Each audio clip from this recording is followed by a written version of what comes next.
माझे नाव सुनीता धनाजी गंभीरराव। मी शहापूर बालविकास प्रकल्प पळसपड अंगणवाडीमध्ये काम करत आहे सेविका म्हणून। ICDSने मला आता 3 वर्षापूर्वी अंगणवाडी बांधून दिली, पण ती अशी अंगणवाडी बांधलेली होती। अंगणवाडीमधली फक्त शिक्षिका आणि मदतनीस या दोघीच बोलायच्या, पण आता अंगणवाडीच्या गेटपासून सुरुवात केली तर पूर्ण अंगणवाडी बोलकी झालेली आहे। म्हणजेच अंगणवाडीच्या भिंतीसुद्धा आता बोलायला लागलेत।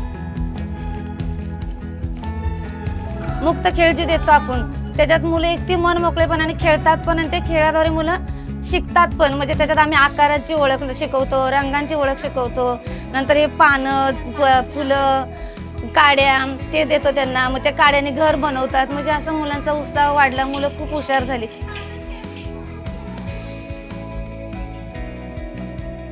आता मॉडर्न अंगणवाडी झाली आहे तर मुलांना TV आलाय। मॅडम पहिले कसे गाणी स्वतः नाचून दाखवायच्या, स्वतः म्हणून दाखवायच्या, पण आत्ता तसं नाही। आपण TV मध्ये जर मुलांना ते गाणं लावून दाखवलं तर मुलं तसेच छान नाचतात आणि मुलांना मज्जा पण येते। अगदी हसून खेळून ते मुलं शिकतात।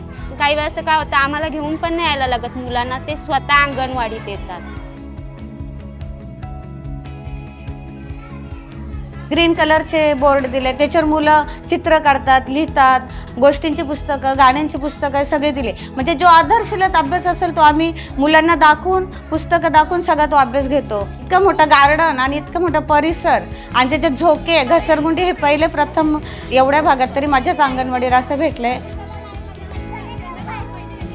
या ज्या अंगणवाड्या आहेत त्याला अंगणवाड्या असं संबोधित न करता लर्निंग लॅब्स असं संबोधित केलं जातं। त्यामुळे निश्चितच अंगणवाड्यांची ओळख बदलायला आणि अंगणवाडी सेविका मदतनीस यांना पूर्वशालेय शिक्षणासाठी एक नवीन रोल मॉडेल म्हणून समाजासमोर आणायला रिलायन्स आणि प्रथम यांची आम्हाला मदत होत आहे। आम्हाला सोमवारी आयडिया व्हिडिओ येतो आणि बुधवारी आम्ही तो सगळ्या माता पालक एकत्र बसून मी तो आयडिया व्हिडिओ मातांना दाखवते। आणि मग त्या करताना मुलांना कसं वाटलं, वर्कशीट सोडवताना, क्रियाकृती करताना छान वाटलं, आनंद वाटला आणि आमच्या ग्रुपवर पाठवतो। आज इथे जो मेळावा भरवण्यात आलेला होता त्या रॅलीमध्ये दिसून आलं की पालक स्वतः सक्रिय आहेत की आपल्या मुलांना अंगणवाडीमध्ये पाठवण्यासाठी, कारण की का तेही शाळेमध्ये अंगणवाडीकडे बघून खूप खुश होत आहेत। पहिल्यांदा मुलं अंगणवाडीमध्ये पहिल्यांदाच येतात म्हणून त्यांचं समतोल राखत मुलं याच्यावरनं पावलं देत येतात। मुलं आपलं स्वतःचं नाव आणि घरचा पत्ता इथे सांगत असतात। त्यानंतर मुलं आपल्या हाताचे ठसे, पायाचे ठसे देत पुन्हा इथे लहान मोठे ही आपली पहिली क्रियाकृती असते। इथे मुलाला लहान मोठं हे ओळखायचं असतं। त्यानंतर मुलगा याच्यावरनं समतोल राखत चालत असतो। त्यानंतर इथे आपण रंगाची ओळख मुलाची घेत असतो। इकडनं पुन्हा समतोल राखत चालत असतो। मोजणी हे काउंटर असते। इथे मुलांना आपण मोजणी कशा प्रकारे केली जाते हे आपण त्यांच्याकडनं ताईंकडनं शिकून घेतोय। पावलांवर मुलं पाऊल देत देत पुन्हा ह्या काउंटरवर येतात। इथे आपण चित्रामध्ये रंग भरणे ही ॲक्टिव्हिटी मुलांकडनं करून घेत असतो।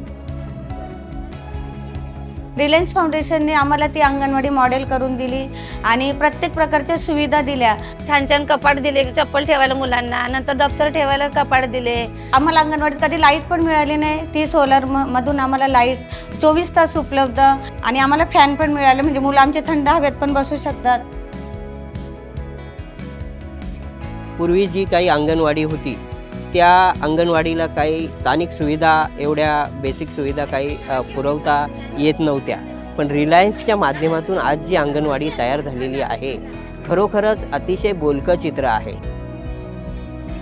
आता आम्ही फक्त हे रायतेमध्येच केलेलं नसून या ठाणे जिल्ह्यातल्या 24 अंगणवाड्याचे ठिकाणी हे अशा प्रकारचं लर्निंग रिसोर्स सेंटर केलं आहे। आणि त्याचं एक मुख्य सेंटर जे आहे ते राज्याचं रिसोर्स सेंटर म्हणून आम्ही आमच्या आयुक्त कार्यालयामध्ये विकसित केलेलं आहे।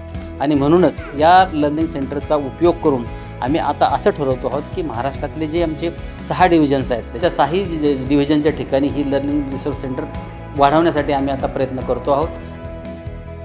खाऊचं घर नसून खेळातून शिकण्याचं एक मंदिर आहे अंगणवाडी। माझी मुलगी जशी अंगणवाडीमध्ये हसत जाते तशी इतर मातांनीही त्यांची मुलं हसत खेळत अंगणवाडीमध्ये पाठवावी।